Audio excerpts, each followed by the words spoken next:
welcome back, everybody, for the last session of today. We now have here Johannes Köster, which is the leader of the Genome Informatics group at the Uniklinikum Essen. And he studied in Dortmund and also got his PhD here.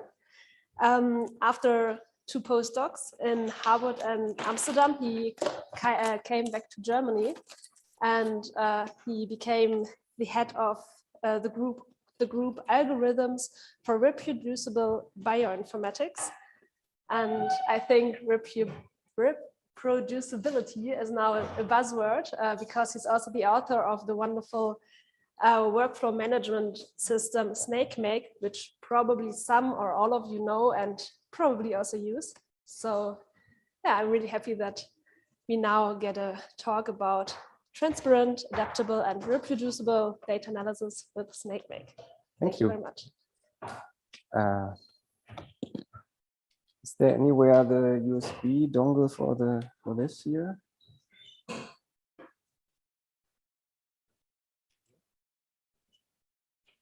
Ah,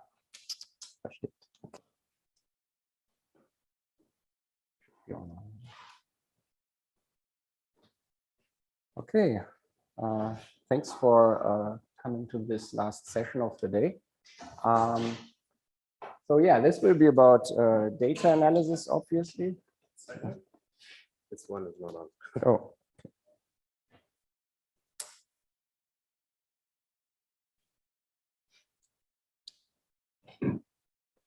Okay. And just that we are all on the same page, let me quickly introduce what I think a data analysis is, and that is kind of the process of going from some kind of raw data to some kind of results, and ideally those results should be the figures and tables in a paper, or figures and tables that are used for whatever decision making and so on and so forth. So must not be a publication, of course. And this process of going from this raw data, which can be a measurement or whatever, is usually quite heterogeneous, consisting of lots of different steps, like, I don't know, aggregating over data, filtering data, transforming data, applying tools like command line tools in a Linux or Unix-based environments, or running short custom scripts that generate certain plots or generate tables and so on. Usually nowadays, data, as you know, gets bigger and bigger. People scale up their analysis across, I don't know, hundreds, thousands of data sets. And as you can imagine, doing this kind of by hand, in the sense that you have an interactive terminal open, type in what you do there, or even use the mouse to do your analysis, this does not really scale on this axis. And also like on this axis, in the sense of that whenever you need to repeat something, for example, changing a parameter and running an analysis again or whatever, this will be really cumbersome to properly reproduce unless you are very, very careful with your documentation, what you actually did and so on. So therefore, it's usually a good idea to kind of automate this process in a more formal, more strict way that ensures that reproducibility is not lost along the process, which can be quite timely. Like usually scientific papers take months to years to complete, and going through reviews and so on. So therefore, it's very important to keep track of everything that you actually did during such an analysis. This is, of course, a well-known problem, and there are lots of systems around that try to solve this and help with this. And there are also lots of papers around that talk about the issues with that in scientific literature in general. And you've probably all heard about the buzzword reproducibility, and especially the so-called reproducibility crisis, which basically means that lots of published literature in science is just, well, presenting something and nobody would be able to reproduce, or it would at least be very hard to reproduce the published results properly. And this can be because of multiple reasons. It can be just technical, that the code that was written sometime for some paper does not run anymore because there were made assumptions that don't hold later on. Or it can be, of course, also methodological, like, I don't know, wrong methods chosen for, I don't know, statistics done, and so on and so forth. Okay, so this is what people mean with reproducibility. But if you think about what reproducibility actually means, or what it offers you, if you have something like a fully reproducible data analysis, that you can just start by hitting a key and finally you get the figures of the paper again, given that you use the same data. So this offers you the ability to check the computational validity. So you take in the same data and get out the same results. That is, of course, nice already because it gives you some kind of guarantees already about the quality of the analysis.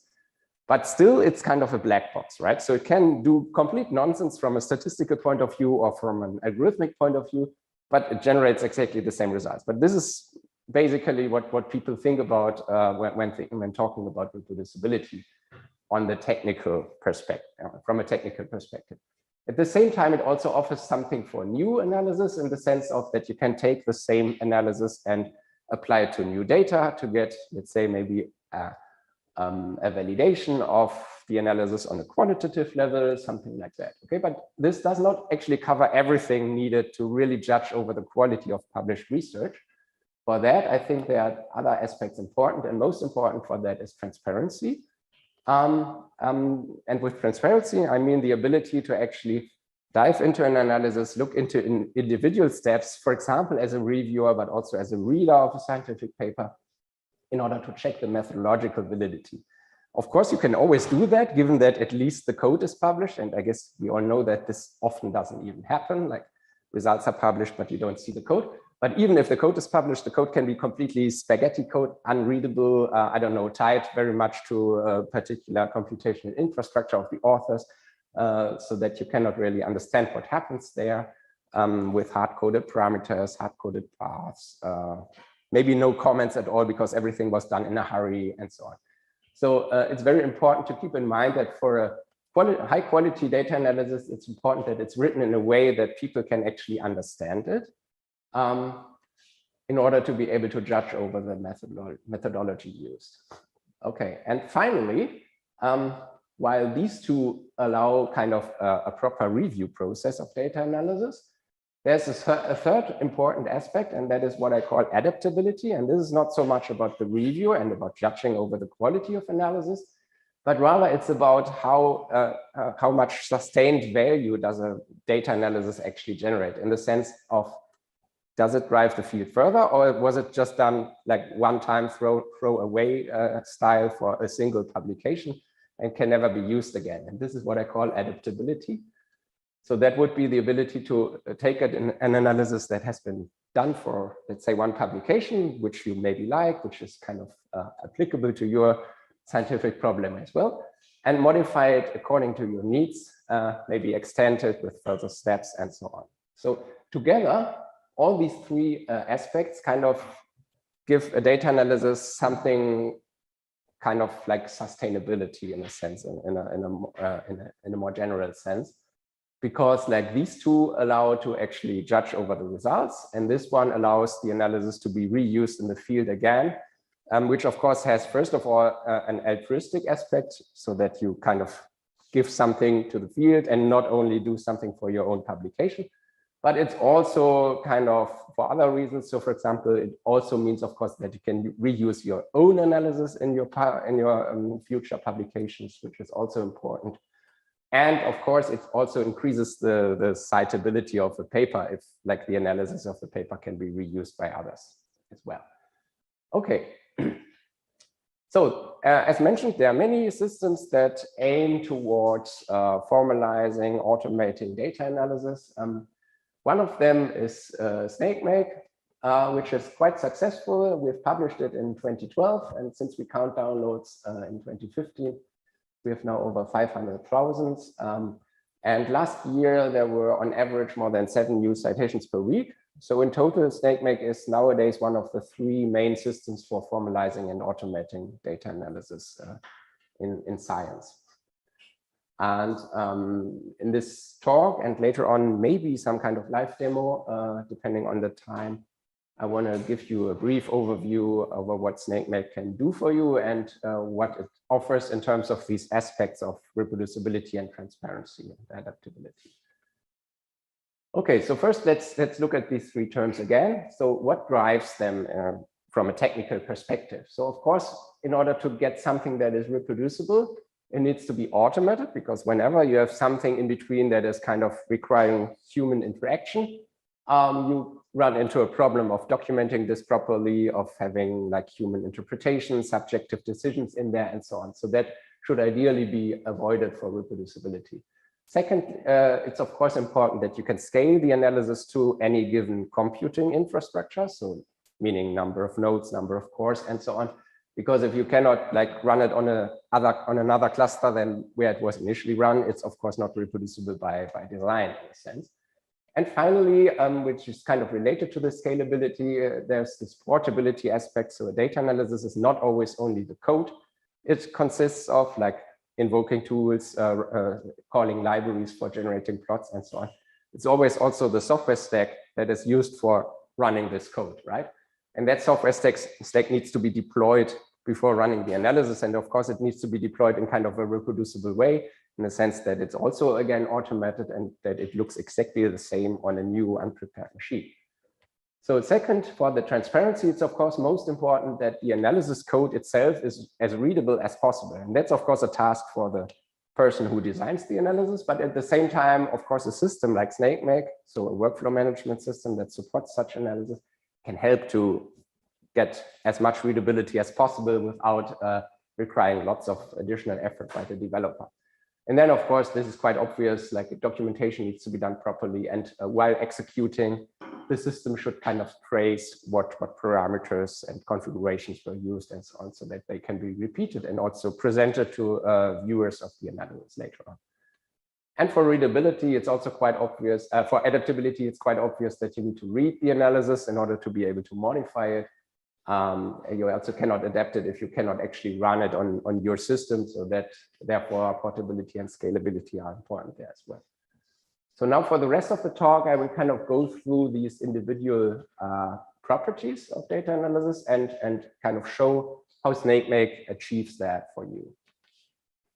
Let's start with automation and readability.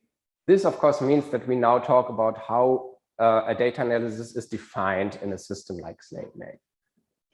The key idea of Snakemake is that you define a data analysis in terms of so-called rules. And these rules roughly represent the steps of the analysis. Okay, so whatever happens here applied to each data set or also in any more complex setting here. And importantly with Snakemake is that these rules are defined in a domain-specific text-based language. So Snakemake is not allowing you to, let's say, drag and drop the analysis with a mouse or whatever. It's instead something like a programming environment or a programming language actually for a data analysis. And this language is based on Python. So a Snakemake workflow is primarily first a Python script, but it has additional syntactical elements on top of Python that allow to define the steps of a data analysis in a very human readable way, so that it's easily understandable, even if you're not a Python expert. So let's have a closer look at such a rule. Every rule in Snakemake has a name. It has a set of input files, a set of output files, and something that describes how to obtain the output from the input. And that can, for example, be a shell command. So something like an invocation in a terminal, but happening like automatically without you doing this manually. But this can also be something else, and we will come to that later on.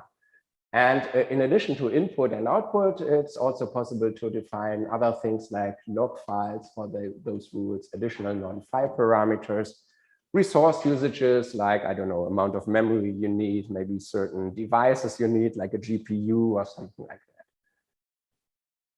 that. Okay, and also importantly, input and output is not limited to single files. So you can have multiple input files, multiple output files. So these rules can be used to aggregate over data, to join different data sets together, and so on. And they can also output multiple files, whatever. So what you already see here is Snakemake is file-based. So whatever you generate with Snakemake and whatever you take as input for your analysis has to be a file. That's the central paradigm of Snakemake. The advantage is, of course, that later on you can explore the results just in your file system. What you see here in this curly braces is a so-called wildcard. So from that, you can infer that these rules are actually generalizable. So you're not required to define these wildcards, but you can use them, for example, to span or to scan across data sets, sample names, whatever your measurements are, or also to explore parameter spaces and so on. So you're not required to use a single wildcard here. There can be any number of wildcards in those files. Okay, so then the central working mechanism of Snakemake is that it basically works recursively by trying to generate your whatever target files you require from Snakemake by applying a combination of rules. And whenever a rule is applied, Snakemake infers input files, and from those input files, it tries to again recursively find another rule that can generate those input files. And then again, it knows about certain input files of that rule, recursively finding another one, and so on. And by this recursive mechanism, it generates a DAG of dependencies, a directed acyclic graph of job dependencies. So there, the nodes are actually jobs, so which would be concretizations of these rules, and edges are dependencies between these jobs. Okay, so for example, here in this graph here on the left-hand side, this first job generates output that is required by this and this subsequent job, which again generate output required by this subsequent job and this one, and so on and so forth, until finally at the end, every result that is required by the analysis has been generated. And as you can easily imagine, independent parts of this directed acyclic graph can of course be executed in parallel, and Snakemake is smart enough to decide about this parallelization automatically, given that you provided certain parameters like amount of parallelism you want to go for during the execution of the analysis, execution on cluster systems, and so on and so forth. We'll talk about that later. So by the way, you can interrupt me at any point and just ask questions if you have any. Okay. So as mentioned already, these rules are not limited to shell commands. So you can, for example, and that's a very important and unique feature of Snakemake, you can also refer to scripts like here. So as mentioned at the beginning, data analysis are almost never just invoking some tools. It's often some final custom plots for your paper or whatever. And with this script integration, Snakemake makes it very easy to have very fine-grained and small little rules that just serve very, very tiny purposes, which improves the readability in a sense, because the workflow becomes very modular. And it's easier to find your way, thinking about transparency, to the step where you're actually interested in as somebody who wants to review the code, for example. Okay, so how does the script integration work? So basically, Snakemake just expects a path to a script, and this script can actually be, of course, a Python script, since Snakemake is based on Python. But importantly, it can also be from other languages. And as you will know, data analysis are often quite heterogeneous. For example, you might need a certain statistical test that is only implemented in R. So when deciding for Snakemake, that does not mean that you have to use everything from Python ecosystem, but instead you can also, for individual steps, rely on other languages like R, Julia, even Rust for high performance steps that need to be compiled, and so on and so forth. Okay, let's have a closer look at how such a script can look like. So for the Python case, let's assume that this rule shall, let's say, just take this input, which comes as a table, load it to memory, sort this by some column, and output the sorted result. Okay, so that would be like just one minimal example. So how could we do that with such a Python script integration in Snakemake? So first of all, we load the pandas package, which is just some general Python data analysis package.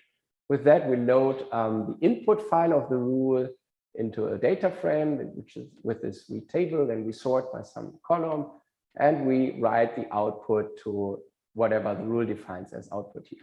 So what you see here is that we use a variable called Snakemake here, and you obviously see above that no such variable is defined. Okay, so that's the central trick here. What Snakemake actually does is, upon invocation of this script, it automatically inserts a preamble before the first line of code here, which initializes this global Snakemake object. And by that object, you have immediate access to all the properties of the rule, like input, output, but importantly also non-file parameters, like whatever you configure in your data analysis configuration, like certain thresholds, things like that. So what is the advantage? Why do we do it like that? Of course, the advantage is that you avoid all the boilerplate code for reading in these parameters, file paths, and so on via the command line interface. Okay, so if you wouldn't have this integration like Snakemake does it here, you would need above this first line or maybe below this import, you would maybe need, I don't know, 10 lines of code, initializing an argument parser, reading in these arguments, probably converting data types of them and so on. So the whole purpose of this kind of integration is to make it very ad hoc to write these scripts. And that is, of course, again, good because it motivates the designer of data analysis to be very fine-grained and not write like gigantic spaghetti code that generates 20 plots, which again, nobody would be able to properly read. Like this, it's very easy to write single, very small rules so that you can just looking at the rules here like this, dive into the place of the code where the plot is generated that you are actually interested in, instead of reading through, I don't know, hundreds or thousands of lines of code just to find a particular plot and how that is generated. So this is kind of the idea. For the other languages, it's exactly like that. For R, just the syntax is of course a bit different, but the semantic is the same. And for Rust, for example, it's again similar. Okay, Snakemake goes even one step further. So it also has integration with Jupyter notebooks, which probably all of you know. But nevertheless, let me briefly explain. So a Jupyter notebook is something like, let's say, a Python script in a sense, or can also be from other languages like R.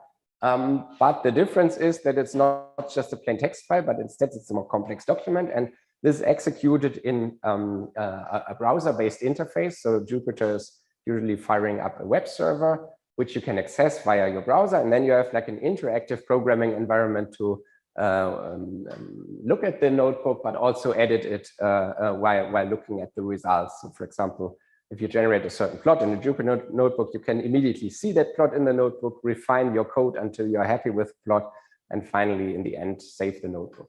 So this is, of course, very handy for data analysis. The problem with Jupyter notebooks in general, if you would use them alone for data analysis, is that they are inherently linear. So that is, again, like just one big spaghetti code script in the end, if you would conduct your entire data analysis in just one Jupyter notebook, okay? So therefore, Snakemake has this integration, which means that you can basically have the best of both worlds. So you can have this directed acyclic graph-like structure that Snakemake offers, which is very modular, which is implicitly and automatically parallelizable, but at the same time, individual steps where it makes sense can use a Jupyter notebook.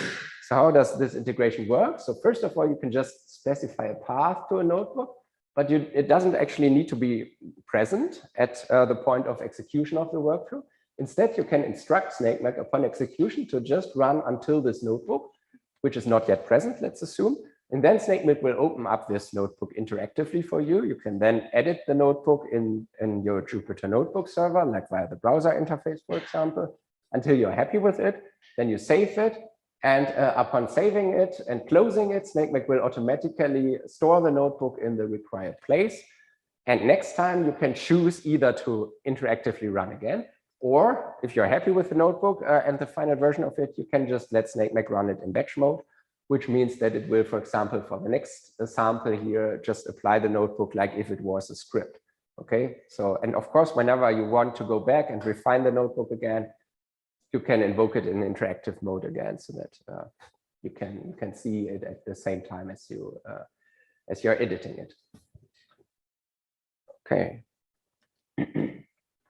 So another way to execute a rule, or let's say generate the output of a rule from the input of a rule, are so-called wrappers. So wrappers are a way to, let's say, publish individual steps of data analysis in a central repository, from which you can use them again. So this is, of course, first of all, handy for yourself. So if you have a step that reoccurs across, I don't know, all your data analysis or many of your data analysis, you can put it into that repository, and then you can just reuse it again next time by having some handler like this here. But of course, at the same time, this is also like something like a service for the community.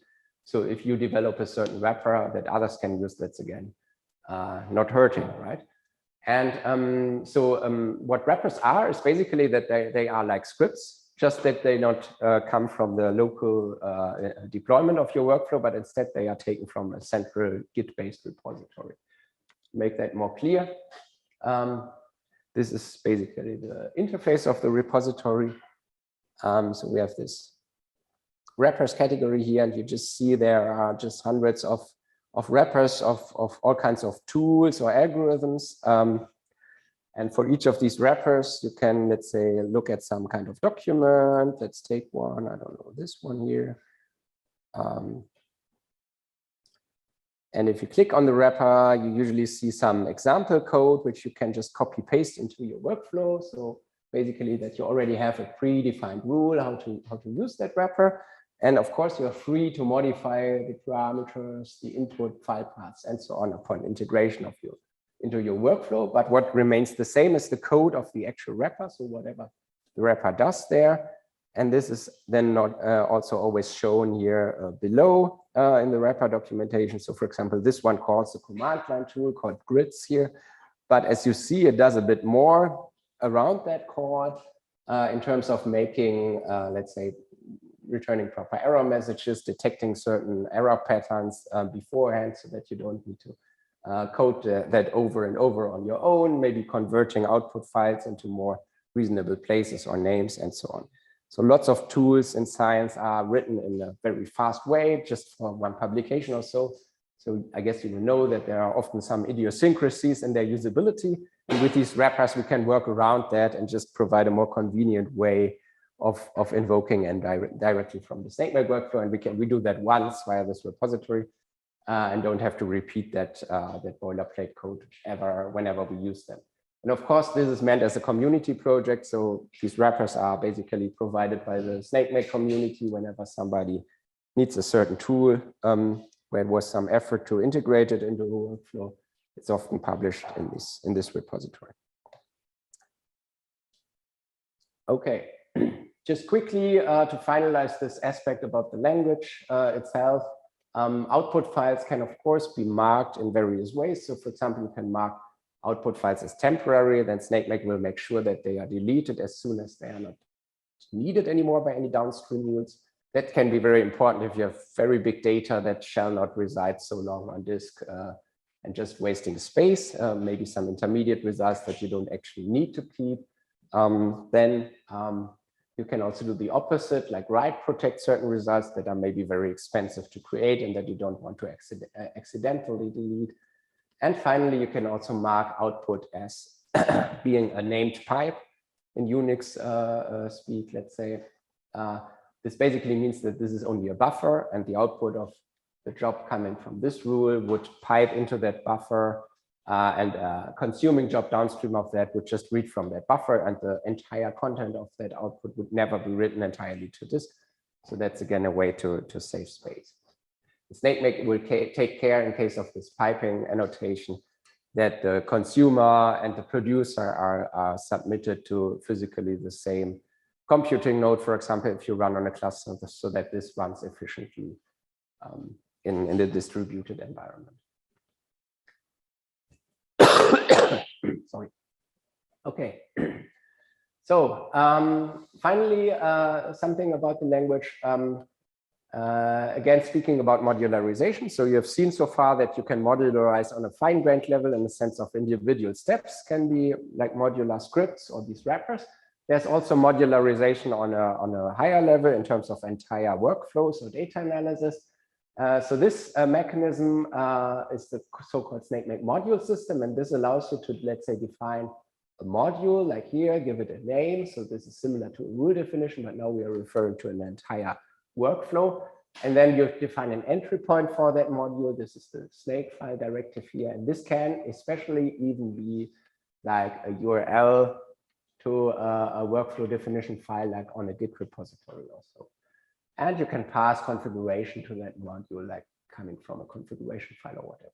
So this, first of all, just defines, like registers this external workflow in your current workflow. And then you can use any rule from that external workflow with a statement like this here. And of course, this can be constrained towards certain rules, not taking all of them, and so on and so forth. You can even, upon this import statement here, you can even modify individual rules, like modifying parameters of them, defining different input files in order to rewire those rules, use them in a different way in your own current workflow or whatever.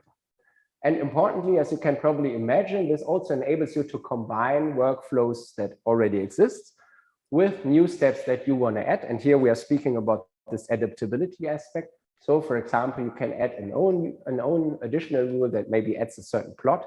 And here it becomes very transparent that you use something from somebody else and modify it in a way that we see below here, speaking about transparency again. And we can go one step further and even combine different modules with each other. So here we have one workflow from external. Here we have our own additional plot. And in addition, we could define another module here below, which takes its entry point from a different workflow. Again, uses, in this case, all the rules. So this could be a way to, for example, model like an integrative analysis over multiple data types with Snakemake and so on.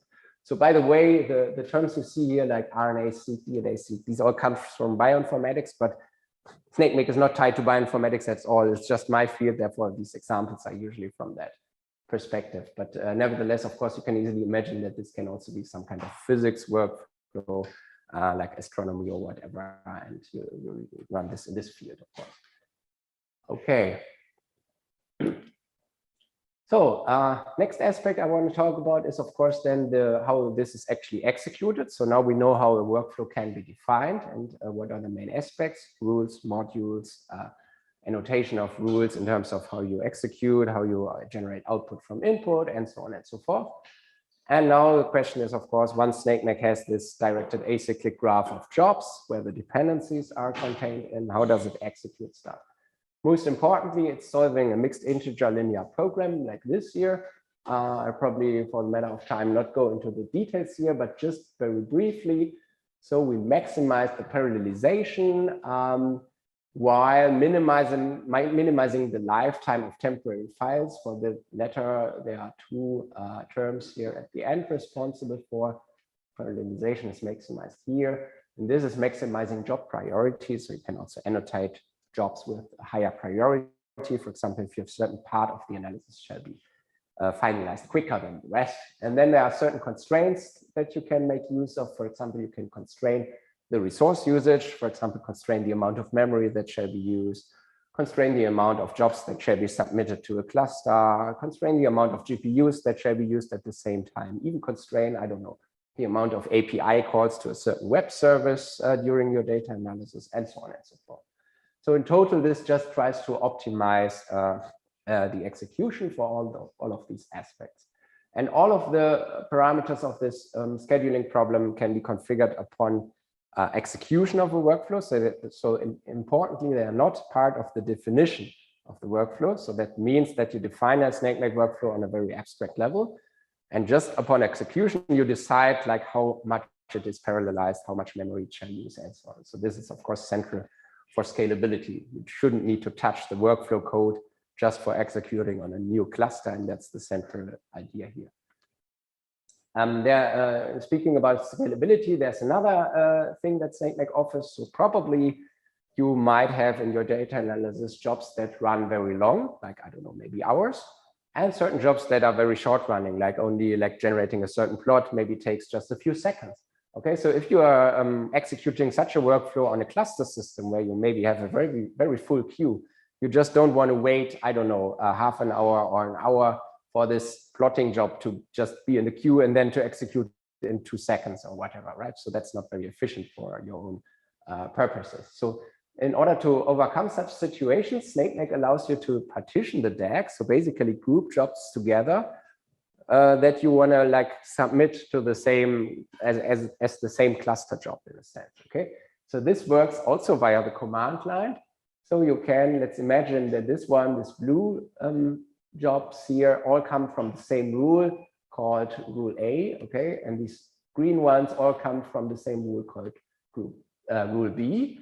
We can then at the command line define that rule A and rule B shall be in the same execution group called G1 in this case. So this is just an arbitrary name, of course. And for Snakemake, that means that every connected component in the DAG of jobs consisting of these two rules, like this here, this connected component, this, and so on and so forth, shall be executed as one job in a cluster or in a cloud system, okay? And of course, you can parameterize that further. So for example, you can specify how many connected components such a group shall span. So here we say that this group G1 shall span 2 connected components. In that case, Snakemake would group always each time 2 components together. And for the last one, there's just not another second component available. So this remains a single connected component. And of course, this can be scaled up, whatever, depending on the topology of your DAG of jobs. Okay. So you can easily see that by this mechanism, you can quite, let's say, flexibly adapt your workflow execution to your local execution environment. So by these 2 mechanisms like the scheduling, the group partitioning, and the ability to, let's say, address different backends, Snakemake basically allows you to write an analysis once and run it anywhere, like from workstations over compute servers with a large, like, I don't know, number of CPUs accessible by multiple users, to cluster systems with a shared file system and so on, over to grid computing where you don't have any more a shared file system, but rather have some central object storage or something like that. Finally, towards cloud computing via Kubernetes or Google or Amazon and all these usual services. And for all of these, you just need to modify command line parameters, but not modify the workflow definition itself. Okay, so just one other aspect, but I try to be quick here, is the so-called between workflow caching. So far, we have just looked at individual data sets that are kind of specific to a particular experiment, but often you will have the case that your analysis just does not rely on individual measurements for your experiment, but maybe you might also have some kind of shared data, like coming from some public databases and so on. So ideally, one would want to make the retrieval of such shared data part of the analysis itself, like the download, the modification of that data. Maybe it needs to be post-processed and so on. The downside of doing that is, of course, that if you run such an analysis repeated times, like, for example, in a production case where you want to run it for, I don't know, many patients or many measurements of a telescope or whatever, redoing this download and post-processing all the time is, of course, wasteful. And of course, it would also generate lots of redundant storage usage on the system and so on. So ideally, you want to avoid this re-execution for the shared data. But at the same time, just moving it out of the data analysis definition would give you problems with transparency, because then this is not anymore part of that. You need to take care of describing this additional step manually in, I don't know, the README file or in the paper or whatever. So that again hampers reproducibility and transparency. So the way between kind of is Snakemake's ability to cache intermediate results if they are eligible for that, and if you expect them to reoccur a lot between your workflows. This is optional. You need to explicitly activate that. But in that case, if you would activate it, like for example for this job, Snakemake would calculate a hash for any inputs for that job. Like, I don't know, this first job might have some code for doing the download, some parameters, whatever. And from that, all of this information, like the code, the parameters, and the software needed for that job, Snakemake can calculate a hash for all of the inputs, and then for the intermediate job in between as well. And this hash here is fed by the parameters and the code and the software, as well as the hashes from the inputs. And from that, it can basically pre-compute without having any workflow step executed before. It can pre-compute such a hash. And with that hash, it can look up in a central configured cache whether that result has been computed before, for example, by a colleague or by yourself on a different experiment or different data set or whatever, and then take it from there. So this way, you don't lose the transparency of including these additional shared steps in your workflow. But you also don't waste storage and execution time on that. Okay, next item is portability. So this is, of course, as announced already, mostly about the software stack needed for each step. So as you will probably already know, data analysis can be quite heterogeneous. So often it's not that the entire analysis just uses a handful of packages, but especially with larger scientific papers, it can be like a diverse set of maybe different language ecosystems and so on. So obviously just relying on like system-wide installation for something like that, like, I don't know, certain Python packages, certain R packages, and so on, is not a good idea for reproducibility. I guess you will understand why. So for example, if you run the same analysis half a year later, that versions might not be available anymore on the operating system. Or you might have needed another certain, I don't know, version of a certain library that conflicts with that old analysis, and therefore you have updated it and you cannot run the old thing anymore. So system-wide installation does not work together with reproducibility at all. So therefore, of course, you need something like a package manager that allows you to have something like environments. For the Python world, you probably know virtual env as the classical and probably first tool to do something like that. The problem with virtual env is that it relies entirely on the Python ecosystem, which again has a problem when your analysis becomes more heterogeneous, maybe includes certain tools that are compiled as from C code, maybe having different other scripting languages involved like R, Julia, and so on. So what's needed is actually a package manager that is agnostic of language ecosystems and that is also working without admin rights and not system-wide. And the package manager, or one of the package managers that do this, and probably the most widely used one is the Conda package manager. And Snakemake integrates with the Conda package manager in a way that you can define for any rule a Conda environment, like here, and this environment is given as a YAML file, a path to a YAML file, and this YAML file can look like this. So you define a list of channels and you define a list of dependencies or tools or libraries that you would need in that environment. And of course, for reproducibility, it's important to annotate the versions here so that next time when this workflow is executed, Snakemake can take care of getting exactly the same environment again. So upon invocation of such a rule, Snakemake would first deploy this environment and activate it and run the shell command or the script or the notebook, whatever you need inside of that environment. And of course, if multiple rules share the same Conda environment, it will only deploy it once and reuse it and so on. Okay, so what the advantage of using a Conda environment like this, so by step, is of course, again, the transparency. So you immediately see what packages are actually needed for this particular step, instead of having like a list of 100 packages for the entire data analysis, okay? So that increases transparency. At the same time, it also increases maintainability because a large list of software tools has much more likely side effects when you modify a single aspect because you add a certain step or you need to update a certain step or whatever.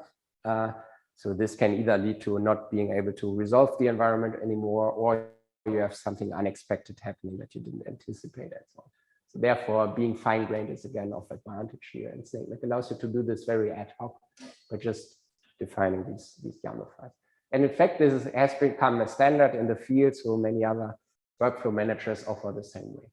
Of course, many of you will now think about containers, and obviously Snakemake can use containers as well. So instead of defining a Conda environment, you can define a Docker container, for example, where the rule shall be executed in, and then it will work exactly the same. So whatever is defined here, shell command or script or whatever will run inside of the container.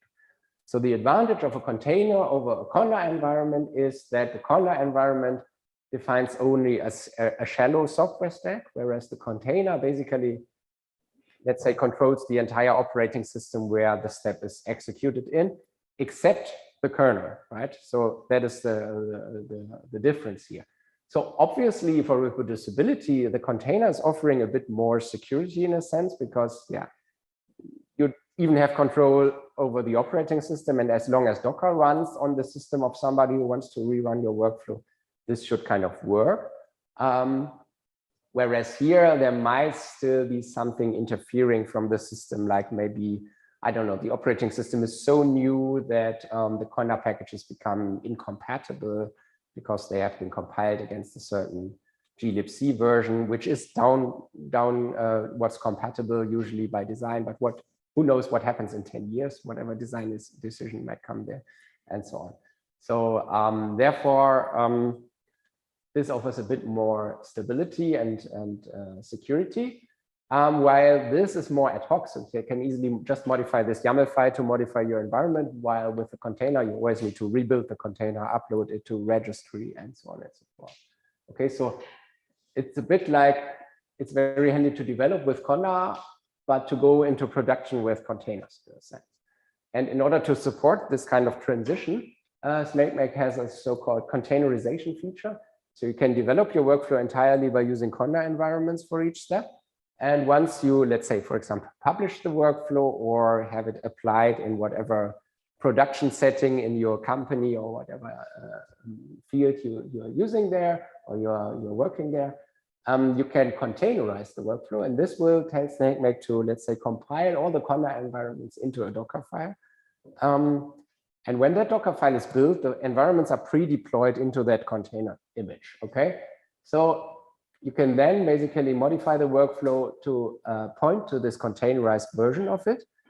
And then upon execution, even if you still have the Conda environment defined here, it will actually be not redeployed, but instead be just used from the container, okay, as long as the two match.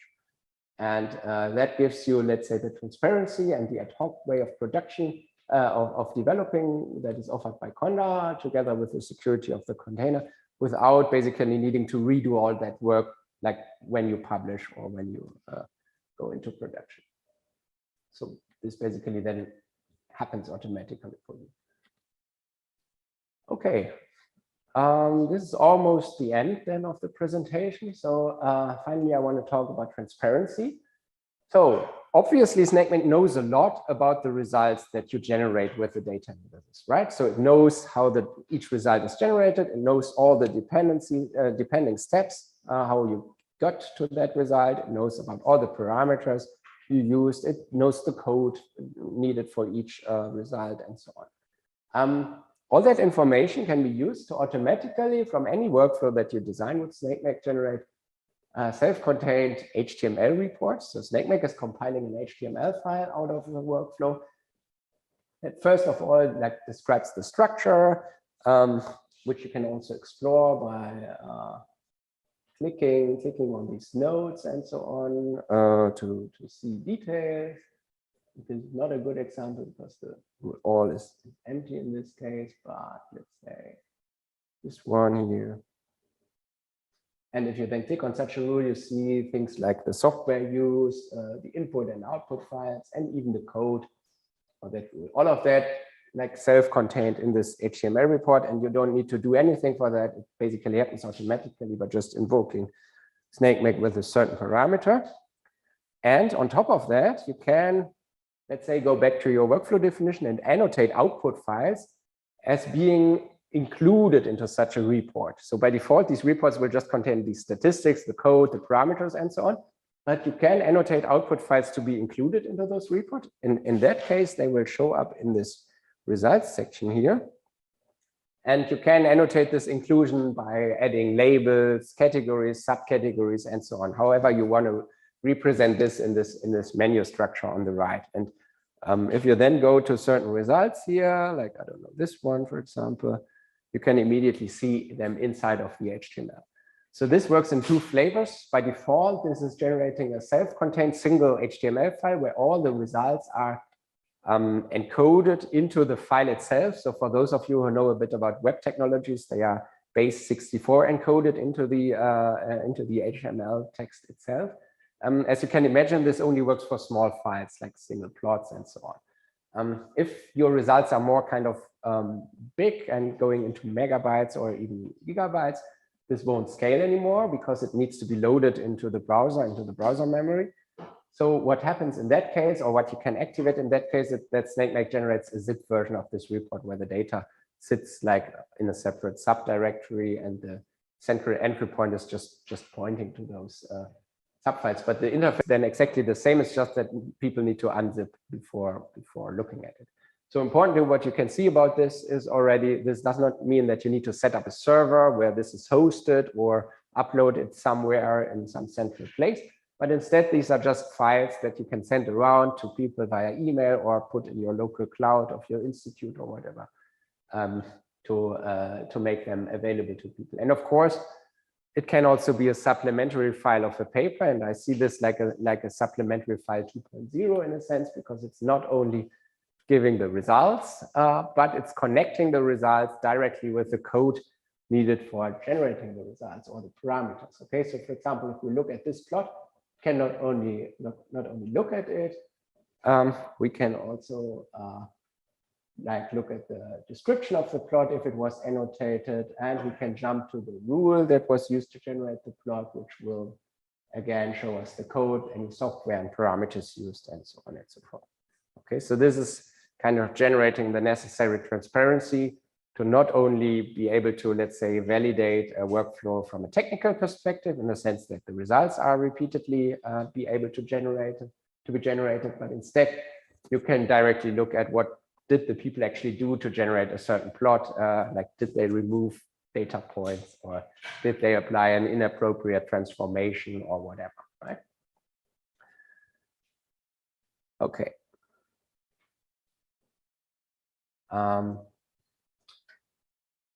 Next thing I want to briefly mention is the Snakemake workflow catalog. So obviously, as you've seen, the system is quite widely used and lots of people are publishing Snakemake workflows on GitHub, for example. And every night we automatically scrape like all the analyses that are out there, they are at least open source, and put them into such a catalog here so that it's searchable for any keywords that you might be interested in, and an easy way to find an analysis for your research question, for example, if it's maybe already there. And ideally, maybe just reuse it or at least modify it. And there are basically two categories. So we have this all workflows category, which is just displaying all of them, and the standardized usage category, which goes a step further. So those workflows follow a certain standard in terms of how they can be executed, how they can be configured, and how execution and configuration is described. And that means that the catalog can actually, for all of them, display something like a common way of using them. So this is always like a 5-step manual, first installing Snakemake, which many people probably just skip, then how to deploy the workflow, how to configure it, which is basically reading from some README file in a standardized place, and then how to run the workflow and generate the report. So the goal of this is, of course, that although Snakemake basically offers lots of possibilities to conduct a data analysis and how to, let's say, parameterize it and so on, by that we kind of want to standardize it so that once you get used to using Snakemake in one, let's say, best practice way, you can use all of these workflows easily and combine them more easily and so on. Okay.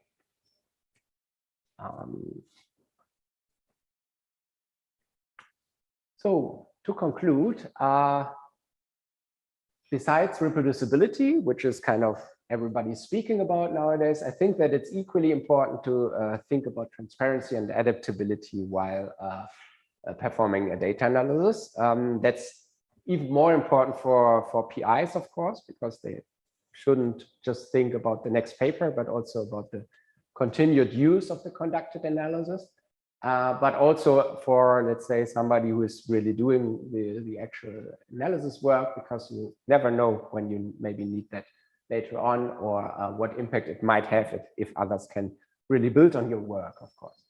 And yeah, so I would argue that almost never, and I personally have never seen that situation in my own work, you will be able to just get away with a single script generating 3 plots and that's it, and you don't need a workflow management system in the end. But instead, you always at some point reach a state where things become more heterogeneous, where you may need more parallelization, may need the ability to scale the analysis up, and so on and so forth. So it's almost always a good idea to start from start, like from the beginning with sophisticated workflow management systems, which does not mean that it needs to be Snakemake, but Snakemake is one way to do this. Of course, there are other packages that offer similar functionalities. A particular unique property of Snakemake is this avoidance of boilerplate for deployment, data provenance, and scalability, so that analysis can be more structured, that you can focus more on the important aspects of the analysis logic itself instead of looking at or reinventing the wheel every time, and thereby supporting, again, transparency, because the code is basically just barely the steps that you need for the analysis and not lots of technical stuff around it.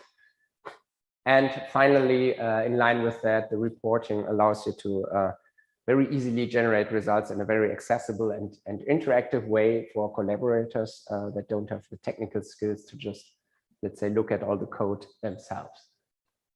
Okay, so many of the ideas I've shown now are repeated in this official Snakemake paper, which is a rolling paper. So that means we will update that paper every time Snakemake receives an update and an important new feature instead of publishing a new paper. And of course, you can visit Snakemake on GitHub to learn more about the details. In particular, we have also like a full day tutorial there, which kind of teaches all the important aspects of Snakemake via some exercises.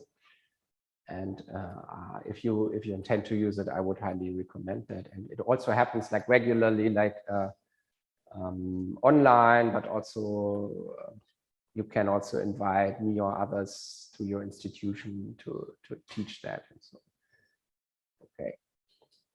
So far about the presentation, any questions?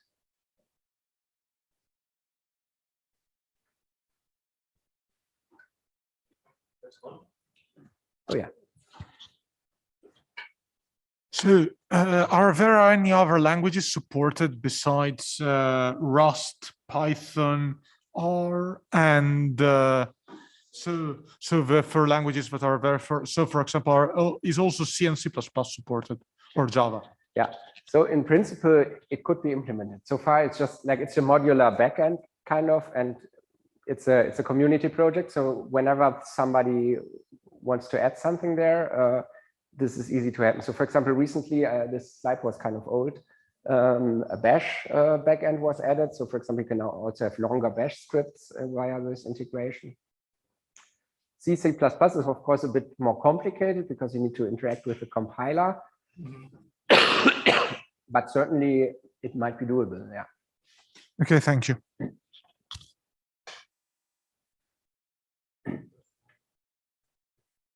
Okay, so now it kind of depends a bit on you and your preferences. So I would have something like a live demo with just very few steps, maybe being a bit repetitive towards what I've shown here, but giving you maybe a more concrete example of how this can be used. But of course, it's also late. So if you're feeling like this was enough and you're happy with what you've seen, we can also skip that. It depends on you. So I would just like ask you to, let's say, raise your hand if you want to see the live demo. Okay, so there are, I think, at least some. So I can do that.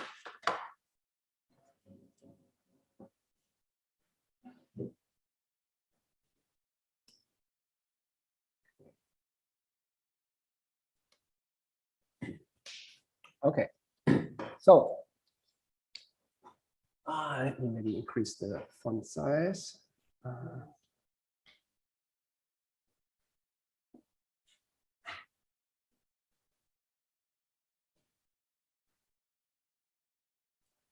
Okay, this should be readable, I hope.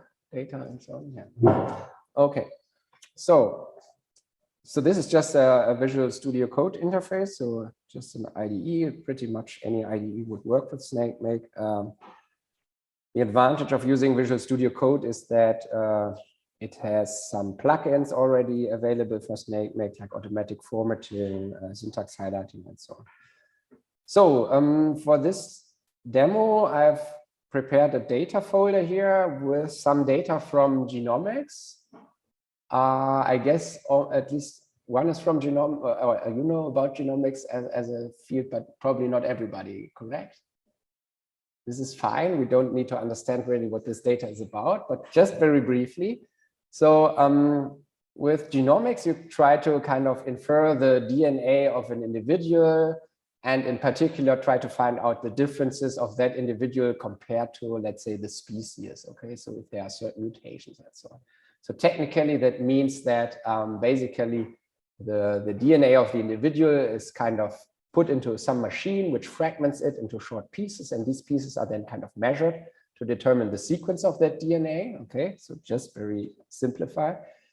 For a computer scientist, after that machine, it's just basically a set of short texts. Okay, so DNA is basically a text over the alphabet A, C, G, T for the four nucleotides the DNA is made of.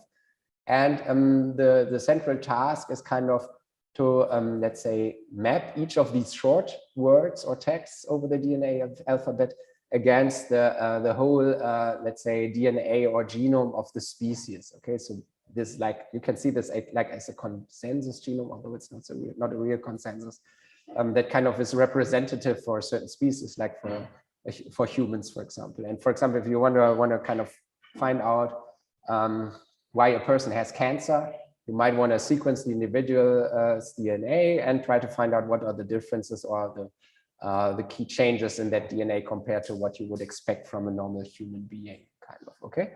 So again, for computer scientists, this is like a pattern matching problem. So we have a short word and we have a very, very long text, extremely long, like 3.5 billion, let's say, letters or characters across different chromosomes. And yeah, so that's kind of the problem here, and this needs very sophisticated pattern matching algorithm implementations, which need to be error tolerant and so on and so forth. Okay, so that's kind of the setting. And in this case, we want to kind of analyze such a sample, so a DNA sequencing sample. Let's imagine we have 3 individuals, A, B, and C, and these sequences are given as so-called FASTQ files. Let me just give you a brief glimpse. So they look like this here. Here you see the DNA sequence, or one DNA sequence, and this line here contains qualities, so-called base qualities for each of the nucleotides in the DNA sequence. They are kind of like an uncertainty estimate for the inferred nucleotide here that is coming like from the machine. Like, how sure is the machine about this individual measurement at that column? Okay, so this is kind of the data. And then on the other hand, we have, as mentioned, this kind of species representative genome. And this you can see like in this genome.fa file.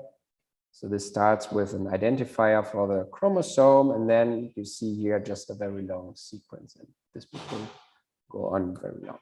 Okay, so we want to try to find these short ones, first of all, in the long one, in order to know where to put them. And later on, we would want to kind of try to find the difference between the two at each position. Okay, so that is what we want to do here, and we want to do this now with Snakemake. So the first thing I would do in order to analyze this is to generate a new file here. Let's do it in here, called snake file. So this is like, just by convention, the name of the central entry point of a Snakemake workflow. So let's open this file, and now I could like define the first step of my analysis. Okay, so as mentioned, the first one is this pattern matching problem, and just to give you some nomenclature, this is called read mapping in this context of genomics. Okay, so we map these short sequences, the so-called reads, against the long species representative genome.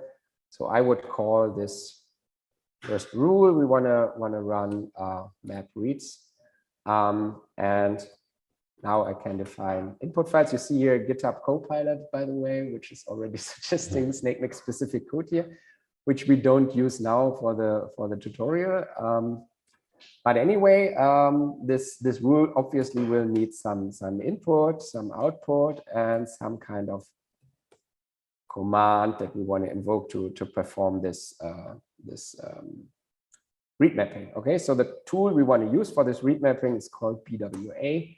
There's a subcommand MEM for those who have been working in pattern matching. This is conducting maximum exact matches approach. So it tries to find maximum exact matches between the short words and the long text, and from that infer the actual error tolerant alignment between the two, and do this for each of these short texts, the so-called reads. Okay, so this shall be given just our input, and for converting the output of that tool into a reasonable format, we might need to pipe this sometimes in some other tool. In this case, we pipe this into a tool called SAMTools, which has a subcommand view. And I give it just some parameters. And as GitHub Copilot seems to already know, I will put this into output. Okay, so this is what we do here. So for those of you not from genomics, just remember, okay, we are doing some kind of data transformation here or information retrieval in a sense from some raw data, generating some kind of new output file. Okay, so obviously we need some kind of input files to be defined here. So first of all, we need obviously the genome to do the alignment against. So this is genome.fa. And second, we need those reads. Okay, so in our case, they are here under data samples and then ABC FASTQ. Let me start with, for simplicity, with a concrete sample. So I'll just put here this a.fastq. Okay, and then I can obviously define the output file. So I would just put it under results mapped a.bam. So this is the file format that's in the genomics field used for these pattern matching results. Okay, so that's basically it. So we have now a shell command to generate the output from the input. If I did not make any mistake here, this should already work. Yes. Just a small question. I saw that when you read these input files in your script and you put another parameter and then the 0 the first one, is there also a possibility to pick a name so that is Yeah. You know what it is? Yeah, very good question. We would have come to that later, but I can also do it now. So for example, this one, this genome FA, I could also give a name like genome, and this one I could call reads. Okay, and then like this input here by default, it just takes everything that is defined in input and concatenates it by white space, which would have been here sufficient. But we could make this command more explicit by saying actually input.genome here, and then next to it input.reads. Okay, and that would mean exactly the same in this case, but it would probably be more readable. So let's put it like this here. Okay, so BWMM expects first as first positional argument the genome and as second positional argument the reads. So in the most simplest way of invoking it. Okay, so in principle, this is already workable, but it would of course need BWMM to be installed here in order to execute without error, right? So in order to avoid this as a prerequisite, we can, as shown before, annotate this required software. So I would put maybe all the environments in a subfolder envs and call this, I don't know, bwa.yaml, okay, or mapping.yaml, okay. So let me create this folder here and the file.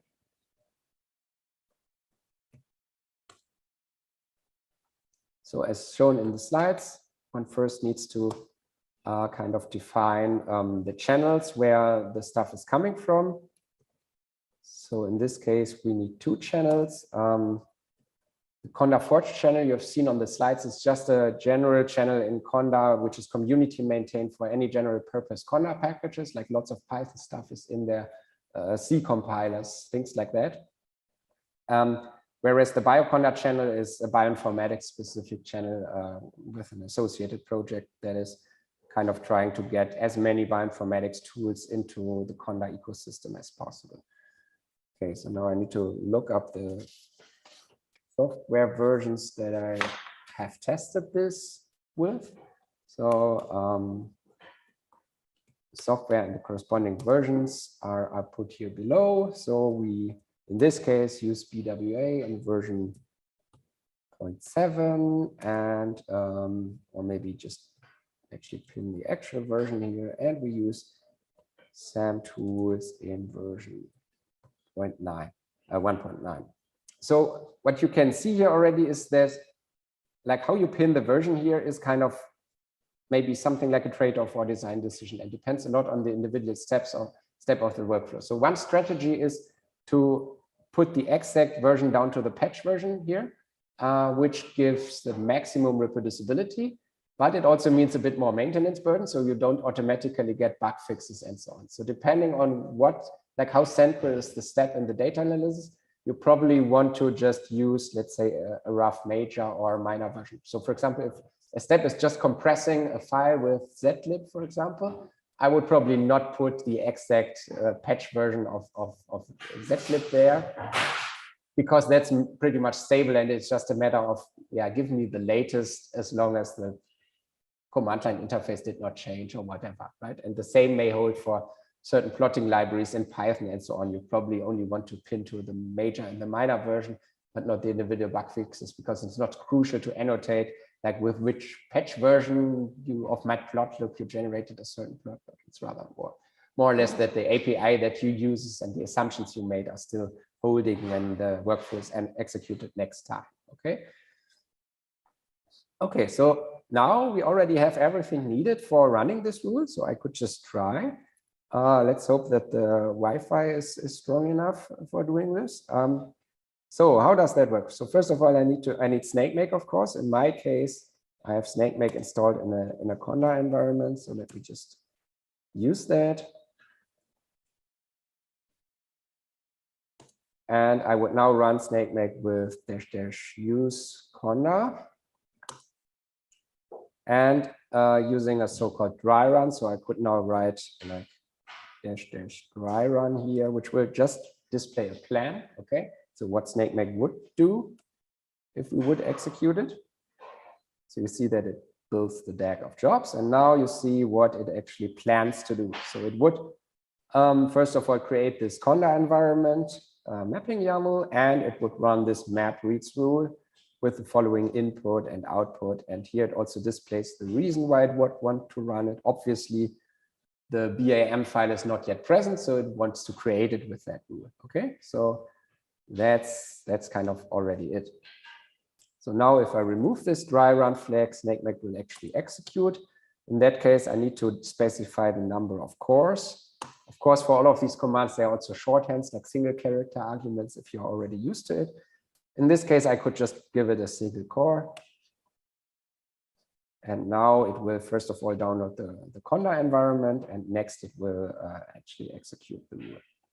So while it is doing this, we can maybe already look at that rule again. So obviously, having this sample A in here is not something that is very scalable towards your experiment. So if you have multiple samples, you want this in a more generic way, right? So sorry. What we can do here is, instead of having this concrete A, we can introduce a wildcard. And these wildcards with Snakemake always have a name. That can be replaced with a concrete value. Obviously, if I have this wildcard here in the input, the output correspondingly needs to use the same wildcard. So I do this here. So this already is sufficient to make this rule generic. So any fastq file that is in this subfolder here and ends with .fastq here can be used to apply this rule. And it will generate the corresponding output file with an ending .bam here. Okay. So in the meantime, you've seen that Snakemake has completed the execution of this rule. So it has first created the Conda environment, and then upon execution of this rule, it has activated the Conda environment so that the shell command that the rule defines here is actually happening within this Conda environment. And you see here the logging output of that command, and finally it just tells you that it has finished. Okay. So now that we have this generic version of the rule, we could of course run it again. But now we of course kind of need to decide like what shall be actually executed. And here comes in an important property of Snakemake. So Snakemake is not working in the sense that you give it like a directory and it will run any rule that you define here on any matching file in that directory. Instead, it's like probably some of you know GNU-make as a tool for compiling C software and so on. So it's working from the targets. So you tell Snakemake what you want to generate, and Snakemake will try to find a way how to generate that. Okay. So why did I not need to specify a target here with this first execution I've just done? Because at that time there was only a single rule in the workflow, which had no wildcards, and Snakemake will always try to execute the first rule in the workflow. That's just, let's say, the contract or how it works by default. So the first rule is executed if nothing is specified at the command line. Okay, so you can probably imagine that that's an important pattern for later on defining default targets. You can basically encode them into the first rule of the workflow. Okay, so at the moment, we don't have such a first rule which collects everything or whatever. We just have this single rule with the wildcard sample here. So how can we instruct Snakemake to run this rule for, let's say, sample B? Okay, so we can specify just the resulting output file that we want to have at the command line. Okay, so for example, what I could do is write here results mapped b.bam. Okay, so let me now do a dry run again. The shorthand for the dry run is -n. Okay, I will just use that for simplicity here. So if I run this now, we see that again, it wants to execute this rule map reads, but this time for B. Okay, so we can also test something else here. This is just bash syntax, so I can use a bash expansion to say I want to have A, B, and maybe C as well. Okay. So bash would just expand this here before it's passed on to Snakemake into 3 strings, basically. So if I run something like this, we see now that there's actually an instance of the map reads rule for sample C and one for sample B, but we don't see any instance for sample A. Why is that? Any idea? Yes. Exactly. So sample A was executed like with my initial example, and you see here it's already there, right? It's do we have tree installed? I've not installed it. Okay. No. Okay. So I don't know. It's here under results mapped a.bam. Okay. So the file is already there. Snakemake doesn't need to re-execute it. It would though automatically re-executed if the input file has changed. Okay, so if this a.fastq would have been modified by me, like adding something or removing a read or whatever, which of course nobody does usually with raw data, but imagine that it's something else, like, I don't know, some table with user input or so, Snakemake would automatically re-execute sample A as well. Okay, so for now, let's keep it like this and move on in the example. So the next step one could conduct is sorting these alignments. Wow, GitHub Copilot is really fascinating. So sorting it, I've actually not tested this before, and it just still seems to know what happens here. So sorting like according to genomic coordinates, that's important for subsequent steps. Okay, so we would probably call this, as GitHub suggests, sort reads. Okay, and obviously it has some input and it gets this right. This is really fascinating. Let me just do autocomplete here. We, in this case, in my example, just to keep it consistent with my notes, I will put this somewhere else. Here, sorted BAM, so just give it the file a different suffix, and we don't need to generate a new Kanda environment, but we can reuse the mapping environment, because that already defines the tool we need for sorting, in particular this SAMtools sort tool. Okay, so the rest looks okay to me. So this should just work.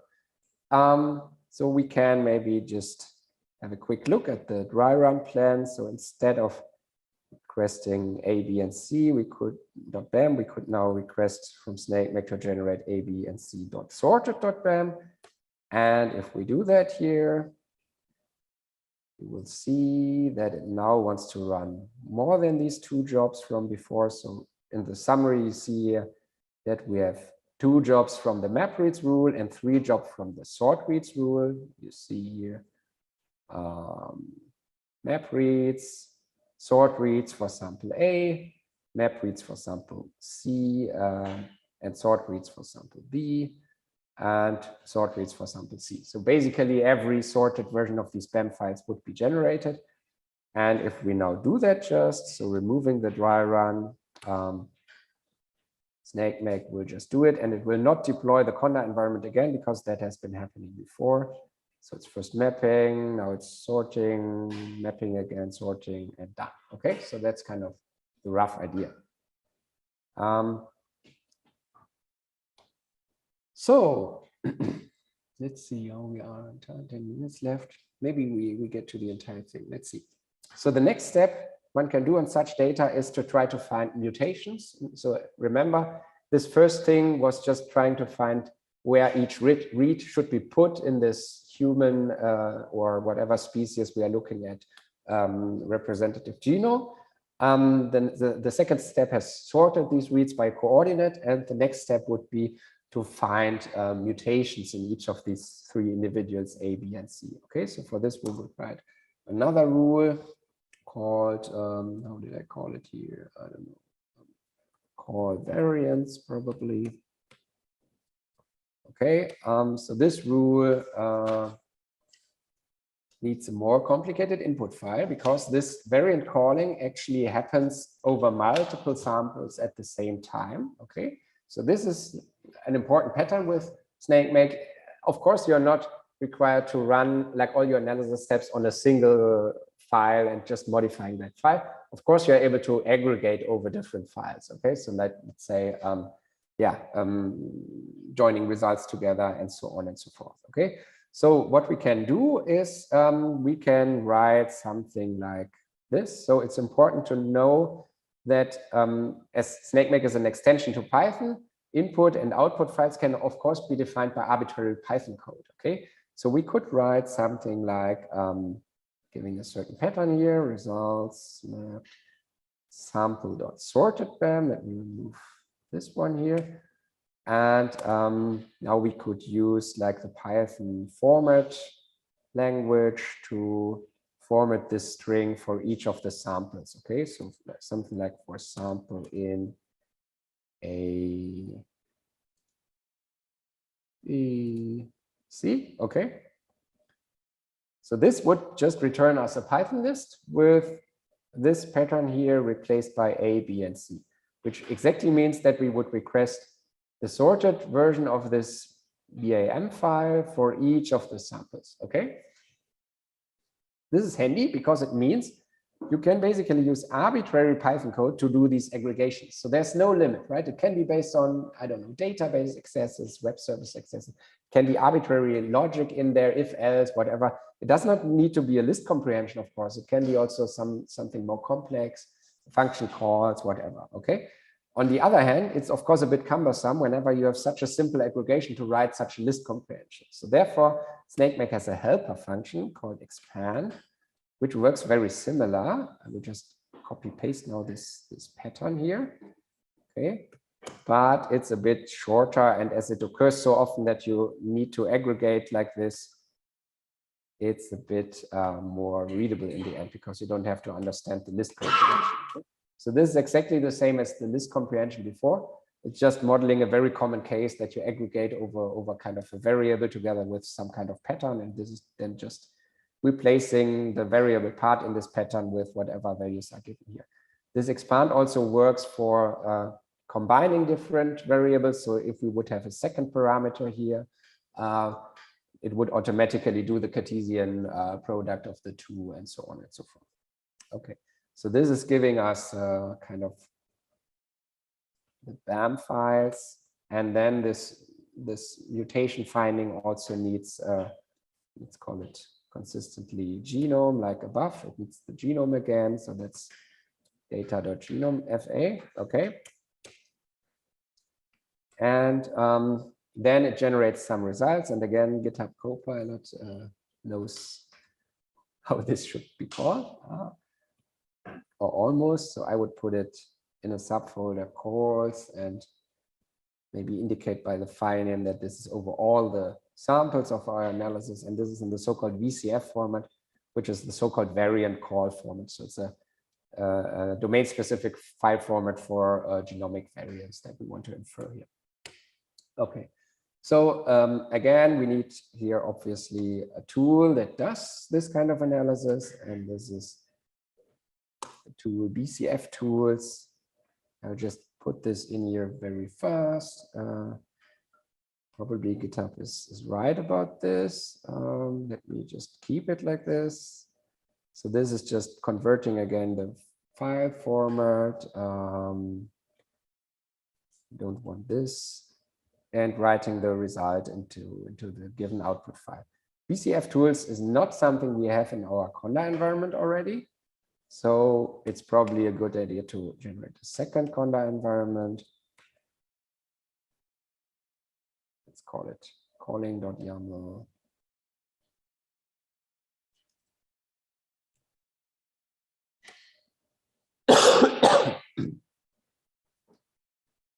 Okay, by the way, feel free to ask questions in between if something is not clear.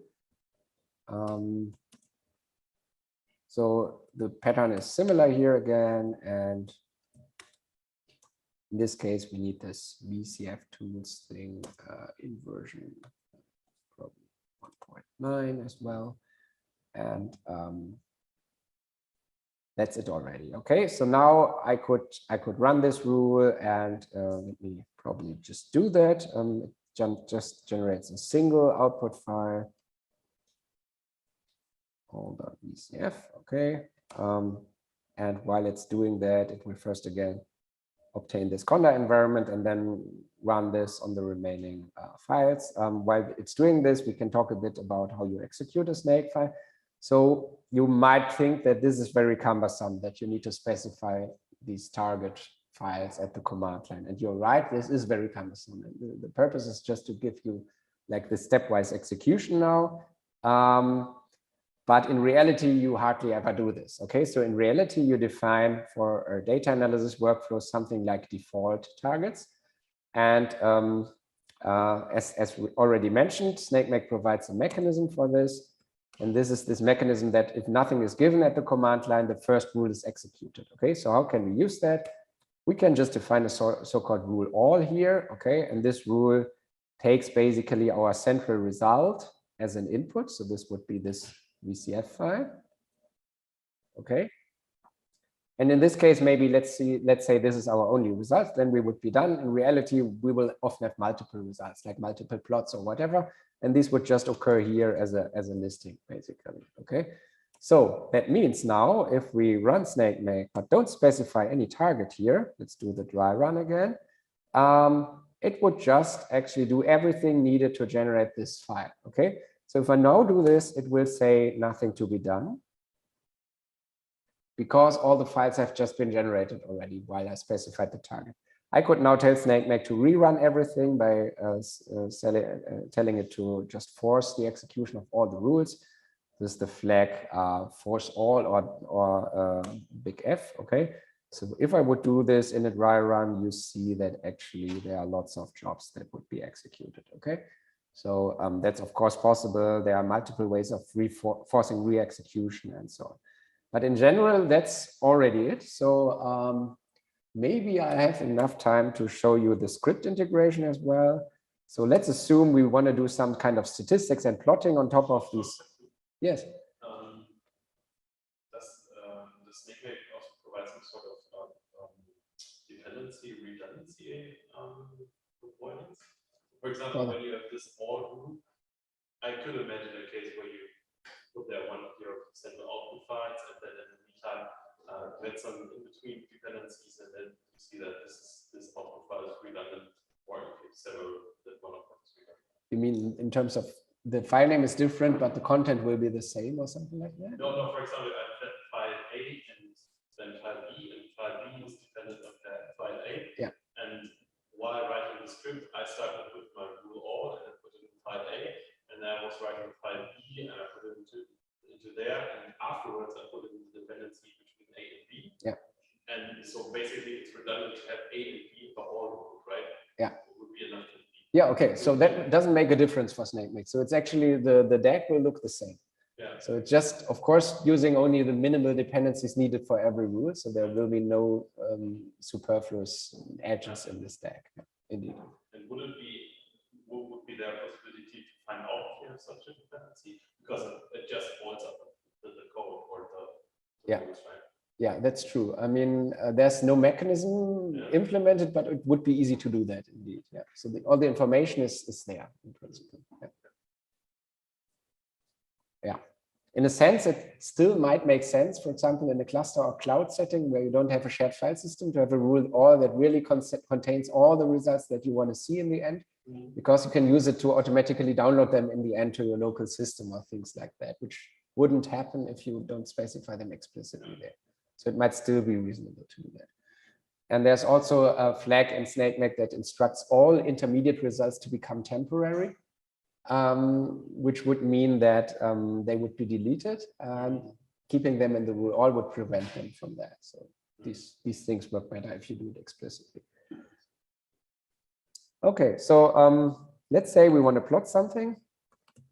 We could take this, I try to be fast, this call file as an input, and maybe we want to create an output. Let's put it here, but PNG is not a good file extension. Let's use SVG. And now we want to use a script, obviously, to do this plotting.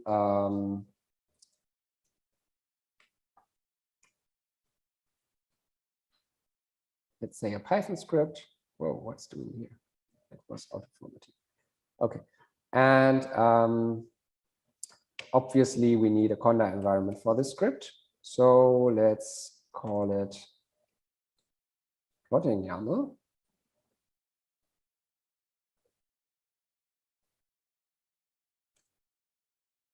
So what could we need for that?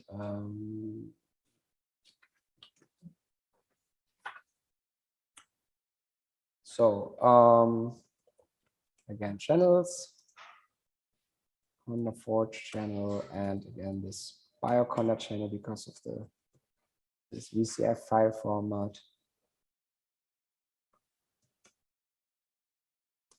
And now for being fast, I will remove the versions here. Probably it will still work with the current versions. So we use a plotting library called Altair here, which is a bit more modern than Matplotlib, and the pandas framework. Okay, so something like this here. And now, obviously, we need the script to be generated. So let me create that.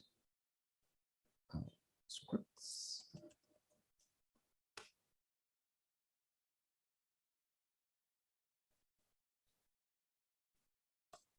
Okay, yes.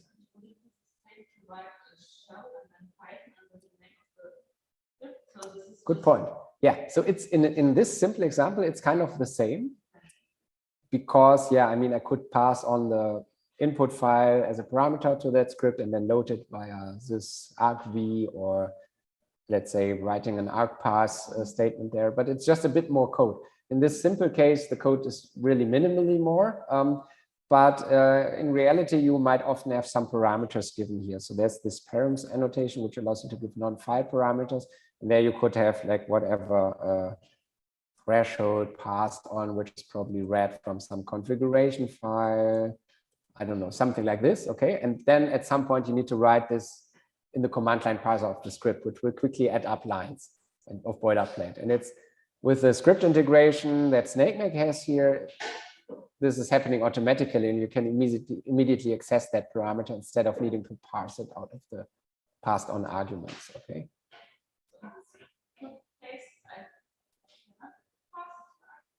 It happens just automatically. So everything that is inside of this rule defined is automatically visible inside of the script. So when I don't know, function in my Python script with a click or something, with some argument, then these are the parameters. Yeah.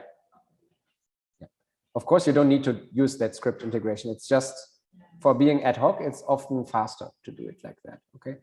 So in the script, I could then like do the usual import statements, pandas, SPD, I don't know, import, here, and then this is again bioinformatics specific. This is the loading of the parser for this variant file, and then we can load some value from this variant calls, maybe do this into a Python data, into pandas data frame, So some column here. I'm almost done. Okay, something like this. And you see here the direct access of the input file of that rule, which makes it handy. And then we could now plot here. I will probably stop here because we're already over 7. So you can imagine, like, I would now call altair here and write the output into snakemake.output. And that's basically it, right? So then I would save the script, and similar to before, Snakemake would execute this automatically for me. And of course, this one would be added to our list of intended results here. Okay, so that's kind of the idea. Questions about the live demo part, or in general, the rest of the system?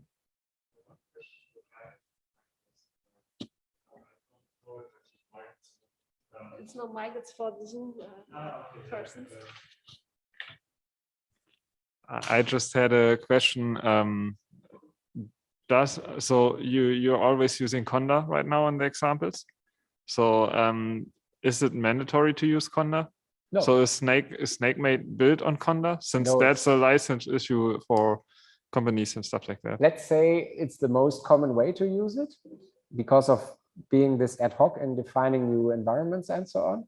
As mentioned, similarly, you can just use it with pre-built container images. And there is even support for example, env modules. And there is an ongoing pull request for integration of spec, which is another package manager. So in principle, the backend for the environment handling is agnostic. It's just that the majority of users rely anyway on Conda. Therefore, there are not so many other systems supported at the moment. Okay, thank you.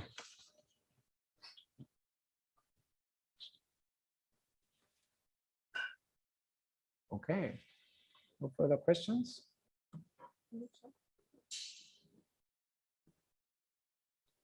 Okay, thank you. Perfect. Thank you very much for the very nice talk and the even better live instruction here.